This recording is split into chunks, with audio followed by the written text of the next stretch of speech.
Matthew chapter 14. At that time, Herod, ruler of Galilee, heard the news about Jesus. He said to his officers, "This is John the Baptizer. He has come back to life. That's why he has the power to perform these miracles." Herod had arrested John and tied him up and put him into prison. Herod did this for Herodias, the wife of his brother Philip. John had been telling Herod, "It's not right for you to marry her." So Herod wanted to kill John. However, he was afraid of the people because they thought John was a prophet. When Herod celebrated his birthday, Herodias' daughter danced for his guests.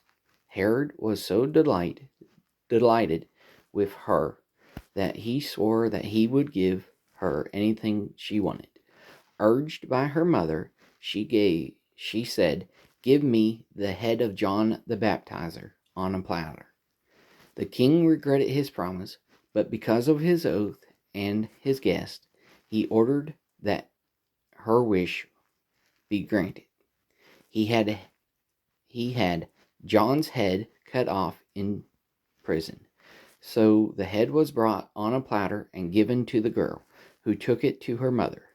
John's disciples came for the body and buried it. Then they went to tell Jesus. When Jesus heard about John, he left in a boat and went to a place where he could be alone. The crowds heard about this and followed him on foot from the cities. When Jesus got out of the boat, he saw a large crowd. He felt sorry for them and cured their sick people. In the evening, the disciples came to him. They said, "No one lives around here. It's already late. Send the crowds to the villages to buy foods for themselves." Jesus said to them, "They don't need to go anywhere. You give them something to eat." They told him, "All we have here are 5 loaves of bread and 2 fish." Jesus said, "Bring them to me." Then he ordered the people to sit down on the grass. After he took the 5 loaves of bread and the 2 fish, he looked up to heaven and blessed the food. He broke the loaves apart and gave them to the disciples, and they gave them to the people. All of them ate as much as they wanted. When they picked up the leftover pieces, they filled 12 baskets. About 5,000 men had eaten. This number does not include the women and the children who had eaten. Jesus quickly made his disciples get into a boat and cross to the other side ahead of him, while he sent the people away. After sending the people away, he went up to the mountain to pray by himself. When the evening came, he was alone there. The boat, now hundreds of yards from the shore, was being thrown around by the waves because it was going against the wind. Between 3 and 6 o'clock in the morning, he came to them. He was walking on the sea. When the disciples saw him walking on the sea, they were terrified.